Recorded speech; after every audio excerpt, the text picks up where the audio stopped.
আসসালামু আলাইকুম রহমতুল্লাহি ওবারাকাতু। সুপ্রিয় দাখিল 2026 পরীক্ষার্থীদেরকে জানাচ্ছি অনেক অনেক শুভেচ্ছা। আজকের এই ক্লাসটি তোমরা যারা দাখিল পরীক্ষা দিবে 26 সালে তোমাদের জন্য অত্যন্ত গুরুত্বপূর্ণ একটি ক্লাস। কারণ আজকের এই ক্লাসে তোমাদের যে ইসলামের ইতিহাস যে পরীক্ষা হয় এটা কিন্তু টোটাল 100 নাম্বারের পরীক্ষা হয়। ঠিক আছে? ইসলামের ইতিহাস কিন্তু টোটাল নাম্বার থাকে 100 নাম্বার কিন্তু। টোটাল কিন্তু 100 নম্বরের পরীক্ষা হয়ে থাকে ইসলামের ইতিহাস। এর মধ্যে কিন্তু তোমার সৃজনশীল থাকবে কিন্তু পরীক্ষাতে 5টার আনসার করতে হবে। এখানে 50 নাম্বার, 5টা আনসার করতে পারলে 50 নাম্বার।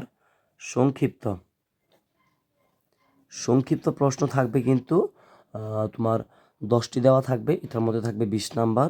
এবং এমসিকিউ বা বহু নির্বাচনীতে থাকবে কিন্তু 30 নাম্বার। মোট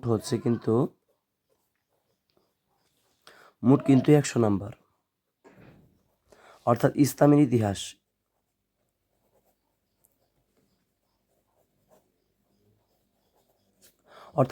ইতিহাসে তোমাদের 100 নাম্বার কিন্তু পরীক্ষা হয়ে থাকবে। এটা হচ্ছে তোমাদের মানবন্টনটা। সৃজনশীলে থাকবে 50 নাম্বার, সংক্ষিপ্ত প্রশ্ন থাকবে 20 নাম্বার, এমসিকিউ থাকবে 30 নাম্বার, মোট হচ্ছে 100 নাম্বার। ঠিক আছে? তো আজকে তোমাদেরকে দেখিয়ে দিব কি কি তোমাদের পড়তে হবে, যে বিষয়গুলো পড়লে তোমরা পরীক্ষায় শতভাগ আনসার করতে পারবে। তো আমরা মূল ক্লাসে চলে যাওয়ার আগে আরেকটা কথা বলে রাখি, আমাদের ইউটিউব চ্যানেল ইতিমধ্যে একটি নিজস্বভাবে একটি সাজেশন তৈরি করেছে। যে সাজেশনটি তোমরা যদি ফলো করো, যে সাজেশনটি যদি তোমরা প্র্যাকটিস করতে পারো বাসায়, একদম A to Z তোমাদের বই মানে অল বিষয়ের যে সাবজেক্টগুলো রয়েছে প্রতিষ্ঠান বের করেছে। যারা তোমরা সাজেশনটি নিতে চাচ্ছ অবশ্যই স্ক্রিনে দেওয়া হোয়াটসঅ্যাপ নাম্বারে আমাদের সাথে যোগাযোগ করতে পারো। শুভেচ্ছা মূল্য 150 টাকা নিচ্ছি। ইনশাল্লাহ আমরা আশা করতে পারি সর্বাধিক কমান পাবে আমাদের সাজেশন থেকে। তো দেখো, তোমরা সকলে এই বইটা খোলো, আমি যেখানে যেখানে বলবো সেখানে সেখানে তোমরা একটু পড়ে নেবে। ঠিক আছে? এগুলো পড়লে ইনশাল্লাহ এখান থেকে তোমরা পরীক্ষায় শতভাগ কমন পাবে। আর যে কথাটা বললাম, যারা তোমরা আমাদের চ্যানেলের সাজেশনটা সংগ্রহ করতে চাচ্ছ আমাদের সাথে হোয়াটসঅ্যাপে যোগাযোগ করতে পারো। স্ক্রিনে অথবা ডিসক্রিপশন বক্সে হোয়াটসঅ্যাপ নাম্বার দেওয়া রয়েছে, যোগাযোগ করতে পারো। ইনশাল্লাহ তোমরা সর্বাধিক কমন পাবে। আর আজকে আমার গলাটা একটু সমস্যা, ঠান্ডা লেগে আছে, তারপরেও তোমাদের এই ক্লাসটা নিচ্ছে। অনেকে আমাকে কমেন্টে জানিয়েছে, হোয়াটসঅ্যাপে জানাচ্ছে যে একটি ক্লাস নেওয়ার জন্য ইসলামের ইতিহাস সম্পর্কে তোমাদের বোর্ড পরীক্ষার জন্য, সে কারণে কিন্তু ক্লাসটা নিচ্ছে আর কি। ঠিক আছে? তো দেখো, প্রথমে তোমাদের ফার্স্ট জানতে হবে তোমাদের পরীক্ষার জন্য কোন কোন বিষয়গুলো এবার পড়তে হবে। ঠিক আছে? আর এমনিতেই জানো এবারে কিন্তু তোমাদের পরীক্ষাটা অনেক করা হবে, আমরা যেটা জানতে পেরেছি। অনেক মানে মানে কড়া ঘাট থাকবে আর কি। তোমরা যে দেখে দেখে অন্য মানুষের ডিলেক বা অন্য স্টুডেন্টের খাতা দেখে দেখে লিখবে, এবার এইগুলো চিন্তা বাদ দাও। তো তোমাদের সকলকেই একটু ভালো করে পড়তে হবে। ইনশাল্লাহ ভালো করে পড়লে কিন্তু তোমরা পারবা, এত ভয়ের কিছু নেই। ভালো করে পড়াশোনা করলে এমনিতেই তোমরা পরীক্ষায় ভালো করে আনসার করতে পারবা। আর আজকে আমি যে বিষয়গুলো তোমাদেরকে দেখাবো, এই বিষয়গুলো যদি তোমরা ভালো করে পড়ো ইসলামের ইতিহাসের, আমি আশা করতে পারি তোমরা ইসলামের ইতিহাসে শতভাগ আনসার করতে পারবে এবং 80+ নাম্বার পাবে। তো দেখো, সূচিপত্রে তোমাদেরকে একটু ফোকাস করতে হবে। সূচিপত্রে একটু দেখো, তোমাদের এবার বার্ষিক পরীক্ষা, দুঃখিত, বোর্ড পরীক্ষা 2000 দাখিল। ঠিক আছে? বোর্ড পরীক্ষার জন্য তোমাদের ইসলামের ইতিহাসে প্রথম অধ্যায়টা সম্পূর্ণ পড়তে হবে, দ্বিতীয় অধ্যায়টা পড়তে হবে এবং তৃতীয় অধ্যায়টা পড়তে হবে এবং দেখো চতুর্থ অধ্যায়টাও পড়তে হবে। এই 4টা অধ্যায় নিয়ে কিন্তু তোমাদের এবারের বোর্ড পরীক্ষা শুরু হতে যাচ্ছে। তো 4টা অধ্যায় কিভাবে পড়বে, প্রত্যেকটা বিষয় ইনশাল্লাহ আজকের ভিডিওতে আমি দেখাচ্ছি, কোনো সমস্যা নেই। তো ফার্স্ট তোমাদের মাথায় রাখতে হবে, এবার বোর্ড পরীক্ষাতে, ঠিক আছে, প্রথম অধ্যায়, দ্বিতীয় অধ্যায়, তৃতীয় অধ্যায় এবং চতুর্থ অধ্যায়, এই 4টা অধ্যায় থেকে তোমাদের পরীক্ষাতে থাকবে। এখন কথা হচ্ছে যে এই 4টা অধ্যায় থেকে যে থাকবে, এই 4টা অধ্যায় থেকে কোন কোন বিষয়গুলো পড়তে হবে, কারণ প্রত্যেকটা বিষয় এখন পড়া তোমাদের জন্য কিন্তু ইম্পসিবল একটা বিষয়। তো তোমাদের জন্য খুবই সংক্ষিপ্ত আকারে আমি বলে দিব কোন কোনগুলো পড়লে ইনশাল্লাহ এখান থেকে তোমরা সৃজনশীল কমন পাবে, সংক্ষিপ্ত প্রশ্ন কমন পাবে, এমসিকিউ কমন পাবে। তো ক্লাসটা মনোযোগ সহকারে দেখতে হবে। তো প্রথমে দেখো যে তোমাদের বইয়ের প্রথম অধ্যায় প্রাক ইসলামিক পটভূমি ও রাসূল সাল্লাল্লাহু আলাইহি ওয়াসাল্লামের মক্কা জীবন। দেখো, প্রাক ইসলামিক পটভূমি ও আইয়ামে জাহেলিয়া প্রথম পরিচ্ছেদ। তো ভেরি ভেরি ইম্পর্টেন্ট হচ্ছে এই প্রথম পরিচ্ছেদের প্রথম পৃষ্ঠাটা। এখান থেকে কিন্তু প্রতিবারই কিন্তু এমসিকিউ প্রশ্ন থাকে। ঠিক আছে? এমনকি সৃজনশীল এসে পড়ে, সংক্ষিপ্ত আসারও অনেক সম্ভাবনা রয়েছে। তো আমরা একটু দেখবো এখানে কি কি পড়ার মতো রয়েছে। তোমরা অবশ্যই দাগিয়ে নেবে, আমি যেখানে বলবো সেখানে দাগাবে। পবিত্র আরব ভূখণ্ড হয়েছে ইসলামের প্রাণকেন্দ্র। ভৌগোলিক অবস্থান পর্যবেক্ষণ করলে দেখা যায় আরব ভূমি ইউরোপ, আফ্রিকা ও এশিয়া মহাদেশের মিলনতলে অবস্থিত। তো এখানে ইম্পর্টেন্ট হচ্ছে, এখানে দাগাও, আমি সকলকে বলেছিলাম এই বইটা সামনে নিয়ে একটু বসার জন্য। এখানে দাগাও যে আরব ভূমি ইউরোপ, আফ্রিকা ও এশিয়া মহাদেশের মিলনস্থলে অবস্থিত। আমি দাগাবো না, কারণ এই বইটা দিয়ে আমার অনেক ক্লাস নিতে হবে, যে কারণে আমি দাগাচ্ছি না। তোমরা দাগাও এই জায়গাটায়, আরব ভূমি ইউরোপ, আফ্রিকা ও এশিয়া মহাদেশের মিলনস্থলে অবস্থিত। আশা করি অলরেডি তোমরা এটা দাগিয়েছ। তো তারপরে দেখো, এই দেশের মাটি পৃথিবীর প্রাচীনতম শিলা। এটা একটা পরীক্ষায় বড় প্রশ্ন আসতে পারে, এমসিকিউ, ইম্পর্ট্যান্ট। পৃথিবীর প্রাচীনতম শিলা কোন জায়গার? উত্তর হবে আরব ভূমি হচ্ছে পৃথিবীর প্রাচীনতম শিলা। তাই পবিত্র কোরআনে আরব মক্কা নগরীকে উম্মুল কোরা বা আদি নগরী বলা হয়েছে। এটা ভেরি ভেরি ইম্পর্ট্যান্ট, তোমাদের পরীক্ষায় থাকতে পারে যে পবিত্র কোরআনে আরব ভূমিকে কিভাবে আখ্যায়িত করা হয়েছে বা বলা হয়েছে। উত্তর হবে উম্মুল কোরা। উম্মুল কোরা এটা এইভাবে, উম্মুল কোরা এটা আরবি শব্দ, এটার বাংলা অর্থটা হচ্ছে আদি নগরী। তো যেভাবে দুটোটা ভালো করে তোমাদের শিখতে হবে। তো আমি বলবো প্রত্যেকটা স্টুডেন্টকে এই বিষয়টা একটু ভালো করে পড়ার জন্য। এখানে আরও বেশ কিছু রয়েছে, আমি এগুলো নিয়ে ডিটেলস তোমাদেরকে ক্লাস দিব যখন তোমাদের পরীক্ষা থাকবে। পরীক্ষার আগে প্রত্যেক দিন লাইভ ক্লাস থাকবে আমার, যখন তোমাদের 21শে এপ্রিল থেকে যেহেতু তোমাদের পরীক্ষাটা শুরু হওয়ার কথা আর কি। ঠিক আছে, তো মূল কথা হচ্ছে এই প্রথম পরিচ্ছেদটা একটু ভালো করে পড়তে হবে। তো প্রাচীন আরব ভূপ্রকৃতিটা একটু ভালো করে পড়বে, এটা ইম্পর্ট্যান্ট একটা বিষয় হচ্ছে। পবিত্র আরব ভূখণ্ড হচ্ছে পৃথিবীর সর্ববৃহৎ উপদ্বীপ। তো এই জিনিসটা তোমাদেরকে একটু জানতে হবে, এই জায়গাটা দাগাও। পবিত্র আরব ভূখণ্ড হচ্ছে পৃথিবীর সর্ববৃহৎ উপদ্বীপ। তো এই বিষয়টা একটু বুঝতে হবে, সেটা হচ্ছে উপদ্বীপ এবং দ্বীপের মধ্যে একটা পার্থক্য রয়েছে। দ্বীপ হচ্ছে এমন একটা বিষয় যেটা চারদিকে পানি থাকবে, শুধু মাঝখানে একটু মানে মাটি থাকবে আর কি, অর্থাৎ দ্বীপ যেটাকে আর কি আমরা চিনি আর কি, যেই জায়গায় চারদিকে পানি থাকে সেটাকে আমরা দ্বীপ বলি। এখন কথা হচ্ছে যে উপদ্বীপ কাকে বলা হয়? উপদ্বীপ বলা হয় যে জায়গার তিন দিকে পানি থাকবে এবং একদিকে শুধু মাটি থাকবে, তাকে বলা হয় উপদ্বীপ।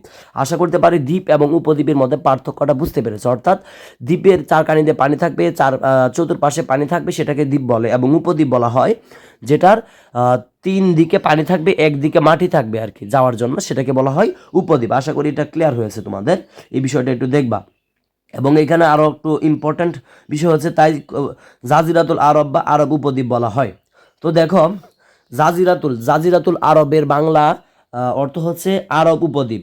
তো আরব উপদ্বীপের আরবি কি হচ্ছে? আরব উপদ্বীপের আরবি হচ্ছে জাজিরাতুল আরব বা আরব উপদ্বীপ। এই বিষয়টা একটু ভালো করে দেখবা, ঠিক আছে? এখানে প্রত্যেকটা লাইনে ভালো করে বোঝার বিষয়। তারপরও আমি যেগুলো বেশি ইম্পর্ট্যান্ট সেগুলো তোমাদেরকে দেখাচ্ছি, তোমাদের প্রত্যেকটা বিষয়ে পড়তে হবে। যেহেতু আজকের ক্লাসটা আমি প্রথমে ভিডিও শুরুতে বলেছি তোমাদেরকে কোন কোন পরিচ্ছেদগুলো পড়তে হবে, কোন কোন অধ্যায়গুলো পড়তে হবে, সেগুলো নিয়ে আজকে আলোচনা করব। তো সে কারণে আমি আজকে বেশি পড়া মানে শুধু অধ্যায়গুলো বলবো, কি বিষয় তোমাদেরকে পড়তে হবে। তো প্রথমে কিন্তু আমি বলেছিলাম প্রথম অধ্যায়, দ্বিতীয় অধ্যায়, তৃতীয় অধ্যায়, চতুর্থ অধ্যায় এবারে পরীক্ষায় তোমাদের পড়তে হবে। তো প্রথম অধ্যায় থেকে এই প্রথম পরিচ্ছেদটা একটু ভালো করে পড়ে নিবা, ঠিক আছে? যেমন এখানে আছে আয়তন, আরব ভূখণ্ডের আয়তন 10,27,000 বর্গমাইল, এটা সব থেকে বেশি ইম্পর্ট্যান্ট। 26,58,781 বর্গ কিলোমিটার, এটা কখনো পরীক্ষায় থাকে না, বেশিরভাগই এটাই থাকে 10,27,000 বর্গমাইলেরটা। তো এটা তোমরা মনে রাখার চেষ্টা করবা। তো এটা তোমরা কিন্তু প্রথম পরিচ্ছেদ দেখবা। তো দ্বিতীয় পরিচ্ছেদটা একটু ভালো করে দেখবা, এখান থেকে তোমাদের পরীক্ষায় সৃজনশীল থাকতে পারে, ঠিক আছে? এই যে প্রাচীন সভ্যতা, অনেক ইম্পর্টেন্ট কিন্তু একটা বিষয়। আমি ভিডিও শুরুতে বলেছি, এখনও বলছি, আমি ইচ্ছা করে এখানে দাগাচ্ছি না বইয়ে, যেহেতু আমার সামনে ক্লাস নিতে হবে অনেক। তৃতীয় পরিচ্ছেদটা অনেক ভালো করে পড়বা। এই তৃতীয় পরিচ্ছেদটা থেকে কিন্তু একটা পরীক্ষায় প্রশ্ন থাকবে, আমি লিখে দিলাম। এই যে তৃতীয় পরিচ্ছেদ, তৃতীয় পরিচ্ছেদ থেকে একটা সৃজনশীল থাকবে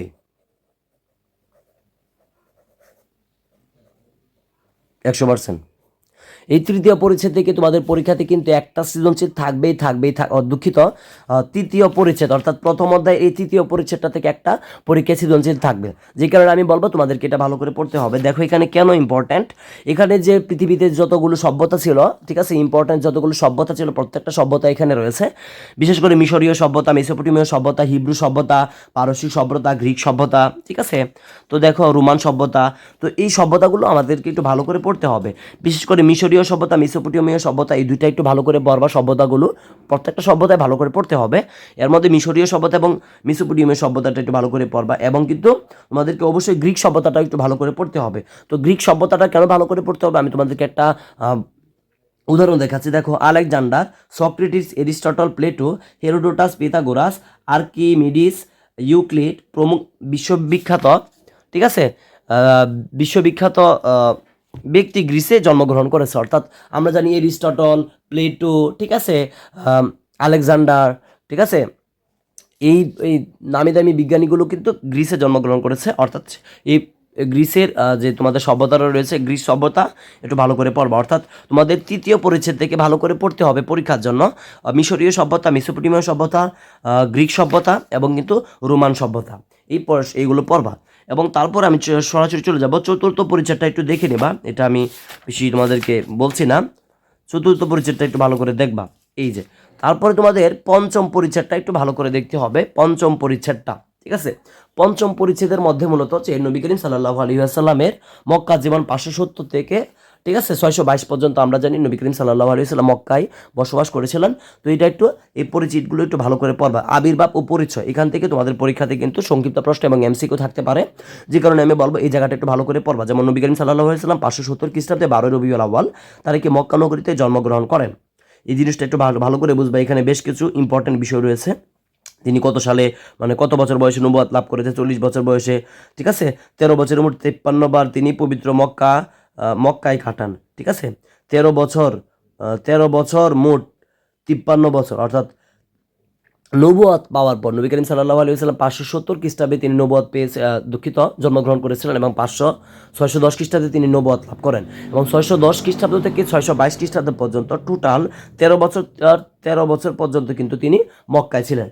এই বিষয়টা একটু ভালো করে বুঝবা। এখানে অনেক কিছু বোঝার বিষয় রয়েছে। আমি ভিডিও শুরুতে বলেছিলাম আজকে তোমাদের ক্লাস নিচ্ছি মূলত কোন কোন বিষয়গুলো পড়তে হবে, কোন কোনগুলো থেকে পরীক্ষায় আনসার করতে হবে, সেগুলো নিয়ে কিন্তু আজকের ক্লাসটা মূলত আমি করাচ্ছি।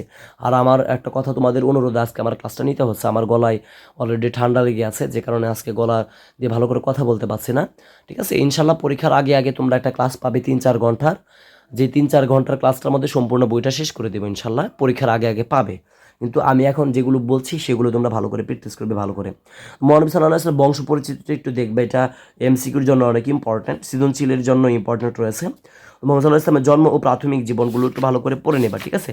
তো প্রথম যে অধ্যায়টা রয়েছে এগুলো থেকে দেখতে হবে হাজরে আসওয়াদ স্থাপন। এখান থেকে ভাই প্রতি বছরই কিন্তু কম বেশি এখান থেকে হাজরে আসওয়াদ থেকে কিন্তু সৃজনশীল থাকে, যে কারণে আমি বললো তোমরা এই বছরও এই হাজরে আসওয়াদটা একটু ভালো করে পড়ে নিবা, ঠিক আছে। এখানে বেশ কোনো ইম্পর্টেন্ট প্রশ্ন আছে, আমি আর এগুলো ডিটেলস বলছি না, তোমরা এগুলো ভালো করে পড়বা।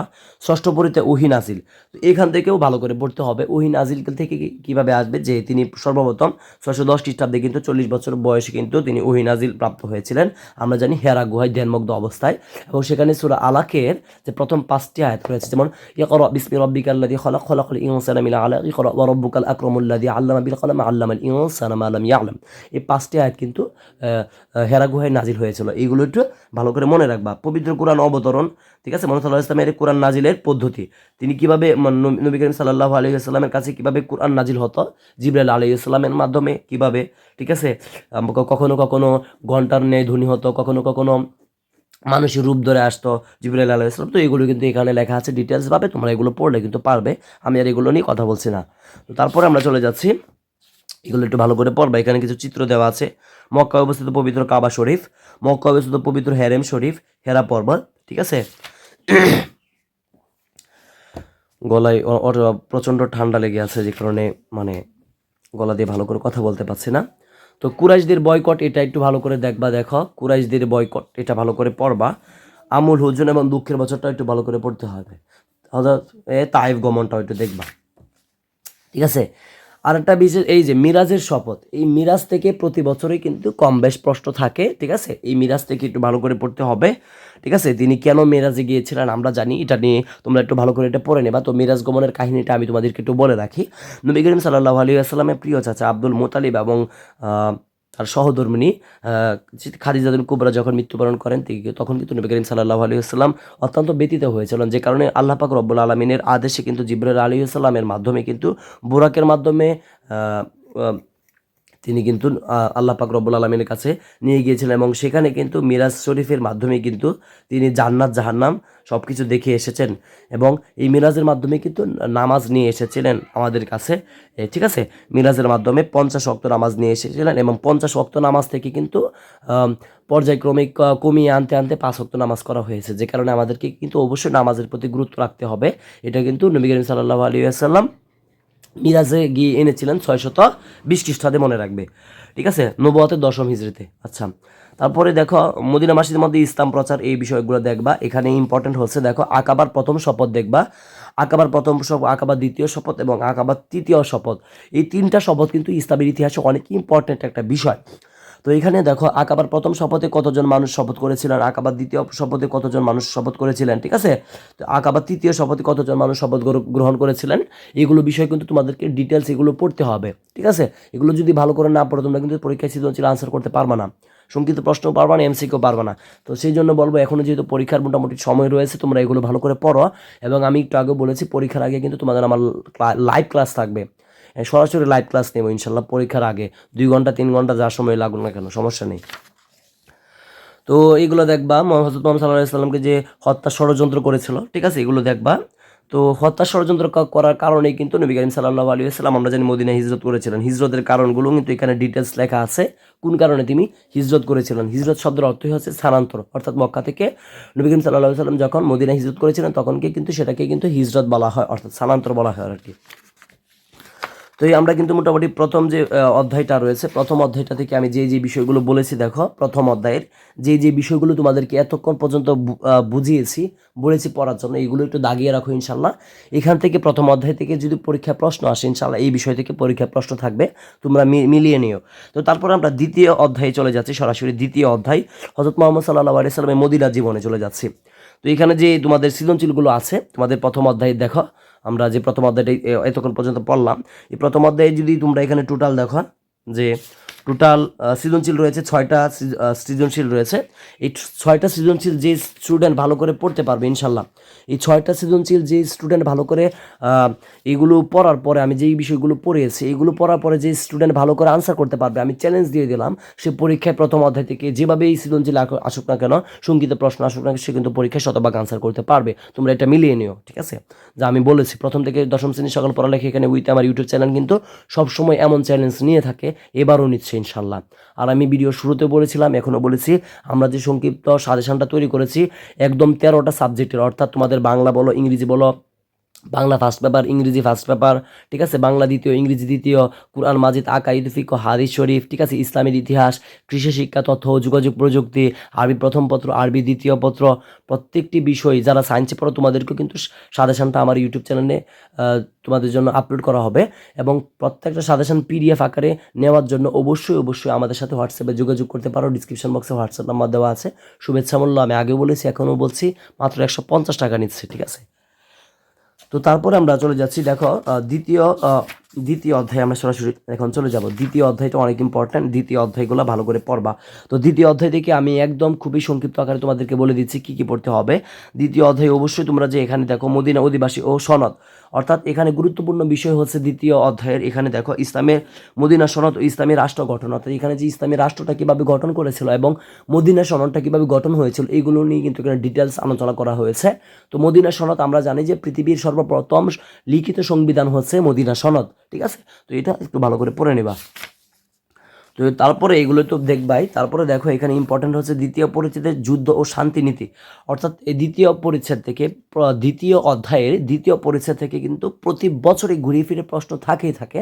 অর্থাৎ কীভাবে প্রশ্নগুলো থাকে আমি তোমাদেরকে একটু বোঝাচ্ছি। দেখো আমার গলায় সমস্যা, আমি তোমাদেরকে আগেও বলেছি এখনও বলছি, যে কারণে আমি এত জোরে কথাগুলো বলতে পারছি না। দেখো এই দ্বিতীয় পরিচ্ছেদ থেকে যুদ্ধ ও শান্তি নীতি এই দ্বিতীয় পরিচ্ছেদে মূলত আছে।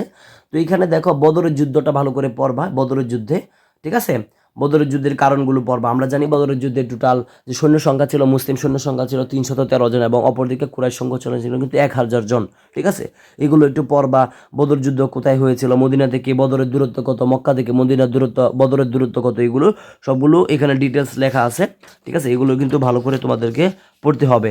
এবং আমরা জানি বদরের যুদ্ধে কিন্তু ইসলামের প্রথম বৃহত্তম যুদ্ধ ছিল বদরের যুদ্ধ, যেখানে ইসলামের ইতিহাসে যে যারা অংশগ্রহণ করেছিল মুসলমানরা তারা কিন্তু বিজয় লাভ করেছিল। এবং আমরা জানি যে কুরাইশ নেতা ছিল আবু জাহেল কিন্তু এই বদরের যুদ্ধেই কিন্তু মৃত্যুবরণ করেছে। তো এগুলো পড়লে কিন্তু তোমরা পারবে, ঠিক আছে। তো তো তারপরে দেখো বদরের যুদ্ধটা ভালো করে পড়বা। উহুদের যুদ্ধ রয়েছে। তো উহুদের যুদ্ধ থেকে দেখো যে উহুদের যুদ্ধের কারণ আমরা জানি যে বদরের যুদ্ধের যে আমরা কুরাইশরা যে শোচনীয়ভাবে পরাজিত হয়েছিল, সেই কারণে কিন্তু উহুদের যুদ্ধটা সংগঠিত হয়েছিল 625 খ্রিস্টাব্দে। আমরা জানি বদর যুদ্ধ হয়েছিল 624 এবং উহুদ হয়েছে কিন্তু 625 খ্রিস্টাব্দে। এগুলো একটু ভালো করে পড়ে নেবা। এবং 625 খ্রিস্টাব্দে উহুদের যুদ্ধ কিন্তু নবী করিম সাল্লাল্লাহু আলাইহি ওয়াসাল্লামের কিন্তু দুইটি দাঁত মোবারক কিন্তু শহীদ হয়েছিল, আমরা এটা জানি। এবং এখানে উহুদ যুদ্ধে কিন্তু নবী করিম সাল্লাল্লাহু আলাইহি ওয়াসাল্লাম মৃত্যুবরণ করেছে। এটারও কিন্তু একটা তোমার গুজব ছড়িয়েছিল। গুজবটা ছড়িয়েছিল মূলত মুসাব আলাইহিসসালাম নবী করিম সাল্লাল্লাহু আলাইহি ওয়াসাল্লাম চেহারার সাথে মিল ছিল, যে কারণে সকলে ভেবেছিল নবী করিম সাল্লাল্লাহু আলাইহি ওয়াসাল্লাম মৃত্যুবরণ করেছে। এটা নিয়েও কিন্তু অনেক তুলপাড় শুরু হয়েছিল। এটা পড়লে তোমরা কিন্তু ভালো করে বুঝবা উহুদের যুদ্ধে। আর উহুদের যুদ্ধে কেন যে সাময়িকভাবে মুসলমানরা পরাজয় লাভ করেছিল, মূলত মুসলমানরাই জিতেছিল, তারপরেও কেন সাময়িকভাবে পরাজয় লাভ করেছিল, এইগুলো পড়লে কিন্তু তোমরা বুঝতে পারবে। কারণ যারা গিরিপথের যারা 50 জন প্রহরী ছিল, তারা কিন্তু নবী করিম সাল্লাল্লাহু আলাইহি ওয়াসাল্লাম আদেশ অমান্য করে কিন্তু তারা গিরিপথ ছেড়ে দিয়েছিল, যে কারণে কিন্তু তারা মুসলমানরা কিন্তু এখানে পরাজয় হয়েছিল। এবং উহুদ যুদ্ধে আমরা জানি, ঠিক আছে, উহুদ যুদ্ধে কিন্তু যে আমির হামজা, ঠিক আছে, আমির হামজা কিন্তু উহুদ যুদ্ধে কিন্তু শহীদ হয়েছিল, আমরা জানি। তারপরে দেখো খন্দকের যুদ্ধটা। খন্দকের যুদ্ধটাকে কিন্তু তোমার ইসলামের ইতিহাসে একটা ইম্পর্ট্যান্ট একটা যুদ্ধ, আমরা জানি খন্দকের যুদ্ধ। এখানে প্রচুর পরিমাণ কিন্তু যে কুরাইশরা কিন্তু তারা অনেক বড় দল নিয়ে এসেছিল। কারো কারো মতো 10,000, কারো কারো মতো কিন্তু 30,000 পর্যন্ত এখানে উল্লেখ রয়েছে। তোমরা এগুলো ভালো করে ডিটেলস পড়বা। এবং খন্দকের যুদ্ধে কিন্তু আমরা জানি যে খন্দক নামকরণ কেন করা হয়েছে, এগুলো তোমরা সব প্রত্যেকটা বিষয় এখানে ভালো করে পড়ে নেবা। এগুলো ভালো করে পড়ে নেবা, ঠিক আছে। আমার গলায় সমস্যা হচ্ছে, যে কারণে আমি কথাগুলো খুব তাড়াতাড়ি শেষ করে দিতে পারছি, ঠিক আছে। ইংরেজি ভাষায় এই যুদ্ধকে ব্যাটল অফ দ্য কনফেডারেটিস বা সম্মিলিত শক্তিসমূহের যুদ্ধ বলা হয়ে থাকে, এটা বলবা। আর পবিত্র কোরআনে কিন্তু এই খন্দকের যুদ্ধটাকে আহজাবের যুদ্ধ হিসেবে আখ্যায়িত করা হয়েছে। এগুলো একটু ভালো করে দেখবা। এই প্রত্যেকটা বিষয় দেখানোর জন্য কম থেকে 3 থেকে 4 ঘন্টা সময় প্রয়োজন, ঠিক আছে। তোমাদের পরীক্ষার জন্য যদি পড়াই, এই বইটার কমপক্ষে একটা না একটা ক্লাস নেওয়া দরকার হচ্ছে 3 থেকে 4 ঘন্টার। তো ইনশাল্লাহ নিব, সামনে সমস্যা নেই। তো আমি অলরেডি তোমাদেরকে যে বিষয়গুলো দিচ্ছি, এগুলো বিষয়গুলো পড়বা। তো দেখো আমরা এতক্ষণ পর্যন্ত খন্দক পড়েছি, উহুদ পড়েছি, বদর পড়েছি। আমরা জানতে পেরেছি বদর যুদ্ধ সংগঠিত হয়েছে 624 খ্রিস্টাব্দে, উহুদ সংগঠিত হয়েছে 625 খ্রিস্টাব্দে এবং খন্দক সংগঠিত হয়েছে 627 খ্রিস্টাব্দে। তো আশা করতে পারি এই 3টা যুদ্ধ ভালো করে যদি তোমরা পড়ো, অবশ্যই 3টা থেকে কিন্তু পরীক্ষায় একটা সৃজনশীল থাকবে, মাস্ট থাকবেই। তো আমি অবশ্যই বলবো 3টা সৃজনশীল তোমরা একটু ভালো করে পড়ে নেবা। এছাড়াও দেখো ইহুদি গোত্রসমূহ, এছাড়া হুদাইবিয়ার সন্ধিটা অনেক ইম্পর্ট্যান্ট একটা বিষয়। এখানে একটা সন্ধি স্বাক্ষরিত হয়েছিল, আমরা জানি হুদাইবিয়ার সন্ধিটা অনেক ইম্পর্ট্যান্ট। এখানে 10 বছরের একটা চুক্তি হয়েছিল, এটাও ভালো করে তোমরা পড়ে নিবা। ডিটেলস এগুলো এখানে আলোচনা করা আছে। মূল কথা হচ্ছে, আমি ভিডিও শুরুতে বলেছিলাম আজকে এই ক্লাসটি যারা মনোযোগ সহকারে দেখবে তারা বুঝতে পারবে পরীক্ষার জন্য কি কি পড়তে হবে। তে হুদাইবিয়া সন্ধির তাৎপর্য, গুরুত্বটা একটু ভালো করে পড়বা সৃজনশীল লেখার জন্য। তারপর খাইবারের যুদ্ধ রয়েছে, মুলতুবি উমরা রয়েছে, মুতার যুদ্ধ রয়েছে, মক্কা বিজয় রয়েছে, এগুলো ডিটেলস তোমরা ভালো করে পড়বা, ঠিক আছে। হুনাইনের যুদ্ধ রয়েছে, তাইব বিজয় রয়েছে, তাবুক অভিযান রয়েছে, বিদায় হজ রয়েছে। বিদায় হজ থেকেও কিন্তু সৃজনশীল পরীক্ষাতে থাকে। তো আমি বলবো বিদায় হজটা একটু ইম্পর্ট্যান্ট রয়েছে, এটাও একটু ভালো করে পড়ে নেবা। তো দেখো এখানে বিদায় হজের তাৎপর্যগুলো পড়বা, এগুলো নিয়ে আর আমি কিছু দেখাচ্ছি না। তো মূল কথা হচ্ছে, নবী করিম সাল্লাল্লাহু আলাইহি ওয়াসাল্লামের মৃত্যুর আগ পর্যন্ত কিন্তু এখানে রয়েছে 632 খ্রিস্টাব্দে তিনি ইন্তেকাল করেছিলেন। তো এখানে দেখো আমরা কিন্তু অলরেডি প্রথম অধ্যায়ের যে পরিচ্ছেদগুলো ইম্পর্ট্যান্ট ছিল সেগুলো নিয়ে আলোচনা করেছি। এখন আমরা দ্বিতীয় অধ্যায়ে যে পরিচ্ছেদগুলো ইম্পর্ট্যান্ট ছিল সেগুলো নিয়ে আলোচনা করেছে। এবং তৃতীয় অধ্যায় এবং চতুর্থ অধ্যায়ে আমি একটু চলে যাচ্ছি, খুবই সংক্ষিপ্ত আকারে শেষ করে দিতে যাচ্ছি। দেখো অবশ্যই দ্বিতীয় অধ্যায়ের যে তোমরা সৃজনশীলগুলো দেখতে পাচ্ছ, প্রত্যেকটা সৃজনশীল একটু ভালো করে পড়ে নেবা, ঠিক আছে। আমি কথাগুলো একটু তাড়াতাড়ি বলছি, আমি ভিডিওটা তাড়াতাড়ি শেষ করতে চাচ্ছি, কারণ আমার গলায় একটু ব্যথা, ঠিক আছে, ঠান্ডা লেগে আছে, গলাটা একদম ভেঙে আছে, যে কারণে কথাগুলো আমার তাড়াতাড়ি বলতে হচ্ছে। তো তৃতীয় অধ্যায়ের যে খোলাফায়ে রাশিদিন রয়েছে, খোলাফায়ে রাশিদিনের যে খলিফা পরিচয় ও যোগ্যতা নির্বাচন, এখানে কিভাবে তারা খলিফা নির্বাচিত হতো, প্রত্যেকটা বিষয় এখানে আছে। আমরা জানি খলিফা নির্বাচিত হওয়ার জন্য সর্বপ্রথম শর্ত ছিল তারা কুরাইশ বংশের হতে হবে, ঠিক আছে। আরও বেশ কিছু এখানে গুরুত্বপূর্ণ বিষয় আছে, যে তারা জ্ঞানী হতে হবে, ঠিক আছে। তারা সব কিছু এখানে আছে, এগুলো একটু ভালো করে তোমরা পড়ে নেবা। আমি আর এখানে আলোচনা করে সময় নষ্ট করতে চাচ্ছি না, যেহেতু আজকে আমি তোমাদেরকে শুধু সাজেশনটা দিচ্ছি যে কী কী পড়তে হবে, যে বিষয়গুলো পড়লে তোমরা পরীক্ষায় কমান পাবে শতভাগ, সেগুলো আমি দিচ্ছি না, আগেও বলছি এখনও বলছি। তো এইগুলো একটু ভালো করে পড়বা। তো এখানে দেখো ইম্পর্টেন্ট বিষয় হচ্ছে খলিফা হজরত। দেখো আমি আমি যে বিষয়টা তোমাদেরকে আমি একটু বোঝাচ্ছি। দেখো মূল কথা হচ্ছে তৃতীয় অধ্যায় থেকে যে বিষয়টা তোমাদেরকে ভালো করে পড়তে হবে, আমি এক কথায় বলে দিচ্ছি, মনোযোগ সহকারে বুঝবা। যারা বইটা নিবা তোমরা সবাই কিন্তু এই কথাটা বুঝবা। তো দেখো তৃতীয় অধ্যায় থেকে তোমাদের খোলাফায়ে রাশিদিনদের যে নির্বাচন পদ্ধতি, তারা কিভাবে নির্বাচিত হয়েছিল। তো এখানে আমরা জানি যে নবী করিম সাল্লাল্লাহু আলাইহি ওয়াসাল্লামের মৃত্যুবরণ করার পর থেকে 30 বছর পর্যন্ত যারা রাষ্ট্র চালিয়েছিল তাদেরকে মূলত খলিফা বলা হয়। তো এই খলিফার যে নির্বাচন পদ্ধতিটা একটু ভালো করে পড়বা এবং তাদের যোগ্যতাটা একটু ভালো করে পড়ে নেবা। এবং এই যে খলিফা রয়েছে হযরত আবু বকর রাদিয়াল্লাহু তাআলা, হযরত উমর ফারুক রাদিয়াল্লাহু তাআলা, হযরত উসমান রাদিয়াল্লাহু তাআলা, হযরত আলী রাদিয়াল্লাহু তাআলা এবং হযরত ইমাম রাদিয়াল্লাহু তাআলা, অর্থাৎ এই যে এখানে চারটা দেখতে পাচ্ছ, এই চারটা অবশ্যই ভালো করে একটু মুখস্থ করার চেষ্টা করবা। কে কত বছর খলিফা কাল ছিল। আমরা জানি হযরত আবু বকর রাদিয়াল্লাহু তাআলা খলিফা কাল ছিল 2 বছর 3 মাস 9 দিন। হযরত উমর ফারুক রাদিয়াল্লাহু তাআলা খলিফাত কাল ছিল, সময়কাল ছিল আর কি 10 বছর 6 মাস 3 দিন। হযরত উসমান রাদিয়াল্লাহু তাআলা ছিলেন 11 বছর 11 মাস 17 দিন। হযরত আলী রাদিয়াল্লাহু তাআলা খলিফাত কাল ছিল 4 বছর 8 মাস 23 দিন। এবং সর্বশেষ হযরত ইমাম হাসান রাদিয়াল্লাহু তাআলা ছিলেন খলিফাত কাল 6 মাস 8 দিন। তো আমরা মূলত ইসলামের ইতিহাসে খলিফা চারজনকে চিনে থাকি, হযরত আলী, হযরত উসমান, হযরত আবু বকর, হযরত উমর। ঠিক আছে, এগুলো প্রত্যেকজনের খলিফার কিন্তু ডিটেলস পড়বা। যেমন দেখো দ্বিতীয় পরিচয় হযরত আবু বকর সিদ্দিক রাদিয়াল্লাহু তাআলা দেওয়া আছে। এই আবু বকর রাদিয়াল্লাহু তাআলা সবগুলো তোমরা এইভাবে পড়ে নিবা। ঠিক আছে, মূল কথা হচ্ছে যে চারজন খলিফা সম্পর্কে চারজন খলিফার যে বিষয়গুলো আছে প্রত্যেকটা ইম্পর্টেন্ট কিন্তু ভালো করে তোমরা পড়ে নি ভাই। 4টা খলিফা থেকে ইনশাল্লাহ একটা পরীক্ষায় তোমরা কমন পাবে সৃজনশীল। এবং দেখো সর্বশেষ আমি চলে যাব সরাসরি